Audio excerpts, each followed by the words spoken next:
సంగీతం అన్నారు కదా, సంగీతం గురించి ఎన్ని క్లాసెస్ వెళ్ళాలి, ఎట్లా జరిగిందంటే? నేను అసలు సంగీతం అనేది చిన్నప్పుడే మా ఇంటి దగ్గర అక్కడ మా ఊర్లోనే మా విలేజ్లోనే నేర్చుకున్నానమ్మా. కొద్ది కొద్దిగా నేర్చుకునేదాన్ని.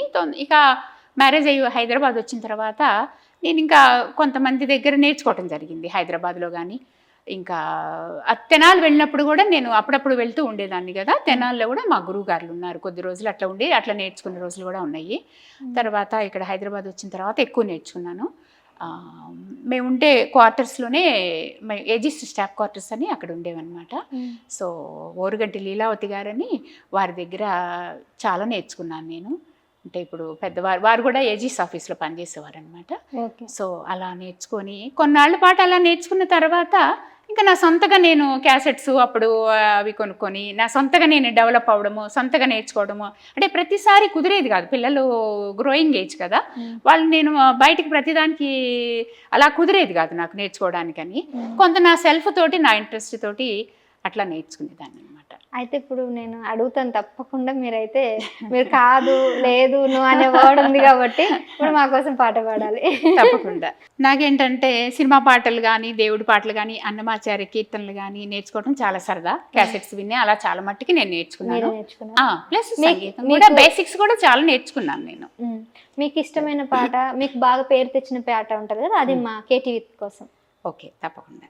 నీవు లేక వీణా పలుకలేనన్నది, నీవు రాక రాధా నిలువలేనన్నది,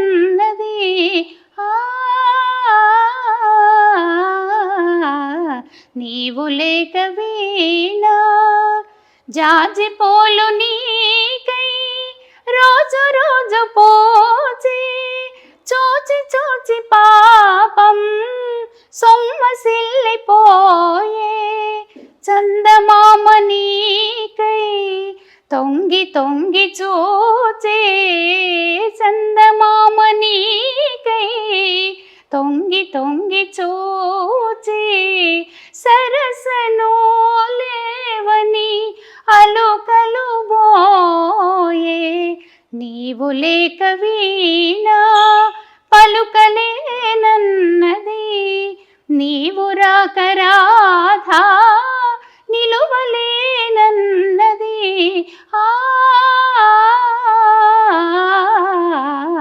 నీవు లేక వీణా.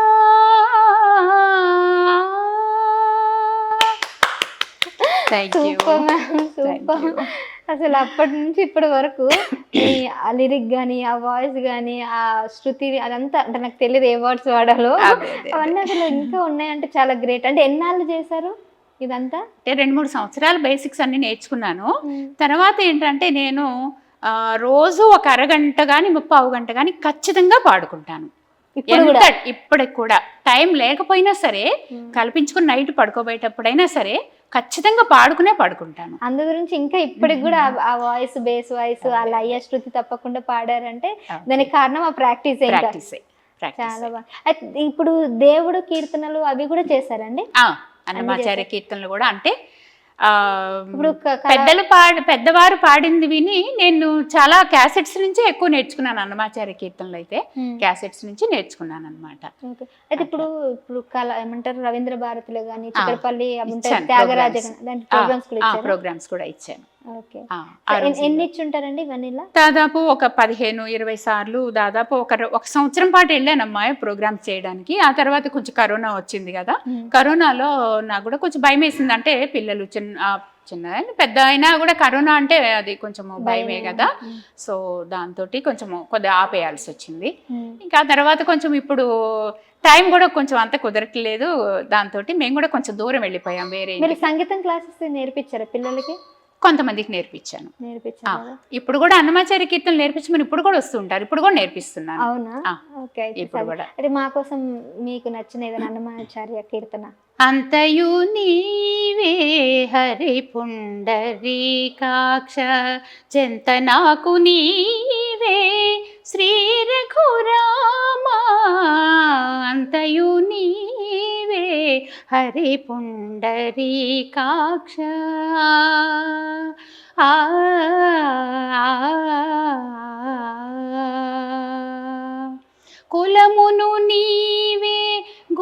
గోవిందుడా నా మణికియు నీవే మధుసూదనా కులమును నీవే గోవిందుడా నా మణికియు నీవే మధుసూదనా వినికియు నీవే విఠలుడానా వెనక ముందు నీవే విష్ణుదేవుడా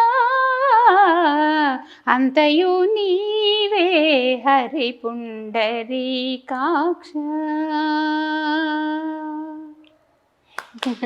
మ్యామ్ అసలు వింటుంటే ఎక్కడికో వెళ్ళిపోతుంది. నా చిన్నప్పుడు కూడా వినేదాన్ని అవన్నీ. ఒక వేరే వరల్డ్‌కి ట్రావెల్ చేస్తున్నట్టుంది అది మీరు పాడుతూ ఉంటే. చాలా బాగా పాడుతున్నారు మ్యామ్. అంటే ఇప్పుడు అంటే ఎలా నాకు ఇప్పటికీ నాకు అనిపిస్తుంది మీకు ఇవన్నీ ఎలా పాసిబుల్ అయ్యాయి? చదువు, సంగీతం, ఒకవైపు బిజినెస్, ఒకవైపు న్యూస్ రీడింగ్, ఎట్లా మేనేజ్ చేశారు అనేది నాకు ఇప్పటికీ కూడా నాకు డౌట్గా ఉంది. అంటే మీకు కొన్ని సజెషన్స్, టిప్స్ ఉంటే మేము కూడా ఫాలో అవుతామని. ఏ చేసినా కూడా మనం ప్లానింగ్ తోటి చేసుకోవటమేనమ్మా.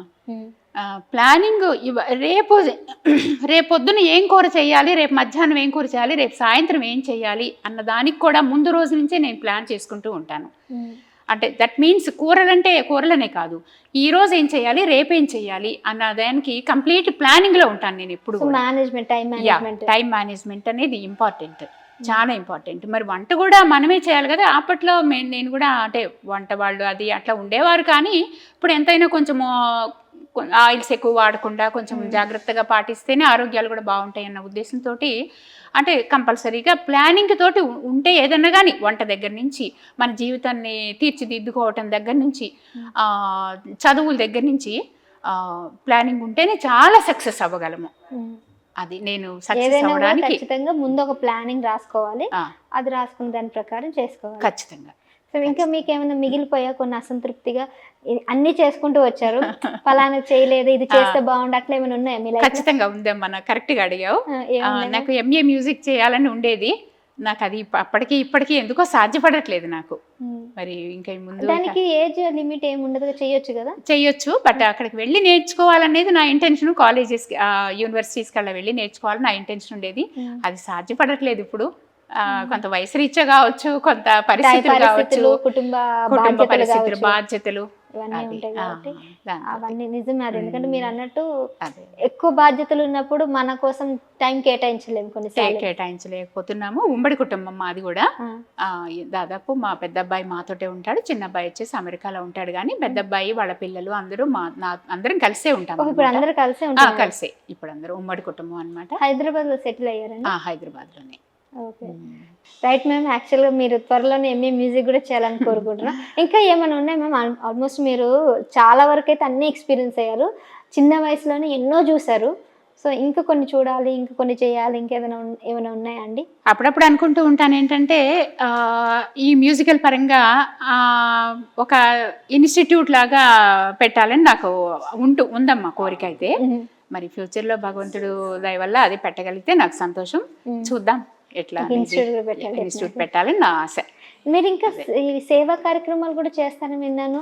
అది ఎట్లా కుదురుతుంది? మీ ఇంట్లో వాళ్ళ ప్రోత్సాహం కూడా ఉంటుందా దీనికి? ఇంట్లో వాళ్ళ ప్రోత్సాహం అంటే మా వారు చేసేది మంచి పనే కాబట్టి దానికి పెద్ద అబ్జెక్షన్ ఏమి ఉండదు. అన్నీ నేను రెడీగా పెట్టి వెళ్తాను కాబట్టి వాళ్ళకేం ఇబ్బంది లేకుండానే చూసుకుంటాను. ఆ విషయంలో కూడా వారు కూడా పెద్దవారు అయ్యారు, రిటైర్ అయిపోయారు కదా. సో ఏం ఇబ్బందులు అవి లేకుండా నేను అన్ని ప్రీ ప్లాన్డ్గా చేసుకునే నేను బయటకు వెళ్ళటం అంటూ జరిగితే అట్లా చేస్తాను కాబట్టి నాకు పెద్ద అబ్జెక్షన్ ఏం లేదు. సేవ చేయాలనేటటువంటి ఉద్దేశం నాకు చాలా ఉంది. మరి ఇంకా చేయాలని నేను విన్నాను, కొంతమంది వరకు అయితే మీరు ఏది అడిగినా ఇవ్వడం జరుగుతుంది, మీ ఇంటి ముందుకు వచ్చి చేజారితే నో అని చెప్పడం అయితే కూడా విన్నాను. సో ఇంకా ఏం చేస్తారంటే మాకు తెలివి ఏమైనా ఉంటే? అంటే ఇప్పటికి ఒక 4-5 శరణాలయాలకు ఒక గ్రూప్ లాగా ఉండి మేము ఆ గ్రూప్లోనే ఉంటూ నేను కొంత డబ్బులు మనం ఆ గ్రూప్లోనే మనం డబ్బులు పోగేసుకొని మనం వాళ్ళకి వాళ్ళ నీడ్స్ ఏవైతే ఉన్నాయో దుప్పట్లు కానీ లేకపోతే బట్టలు కానీ ఏదైనా మేము అందిస్తూ ఉన్నాం అనమాట ఇప్పటివరకు. ఇప్పటికి కూడా చేస్తాం? ఇప్పటికి కూడా స్టిల్ ఇప్పటికి కూడా హాస్పిటల్స్ కి లేకపోతే అది అనాథలకా? అనాథ అట్లా పిల్లలకి అలా ఆ రకమైనటువంటి సేవలు చేస్తున్నాము.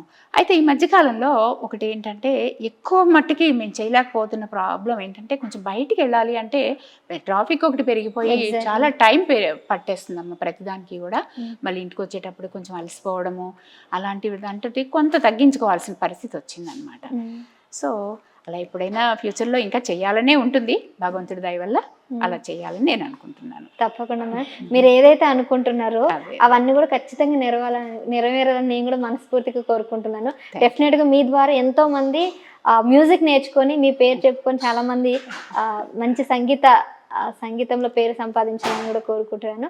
And thank you so much ma'am. చాలా రోజుల నుంచి మిమ్మల్ని కలవాలని అనుకుంటున్నాం. మీరు మా కోసం కేటీవీ తెలుగుకి టైం కేటాయించి మా దగ్గరకు వచ్చి మీరు చాలా మీ విషయాలంటే దూరదర్శన్కి సంబంధించిన మీ అనుభవాలన్నీ కూడా మాతో పంచుకోవడం అనేది మాకు చాలా సంతోషం.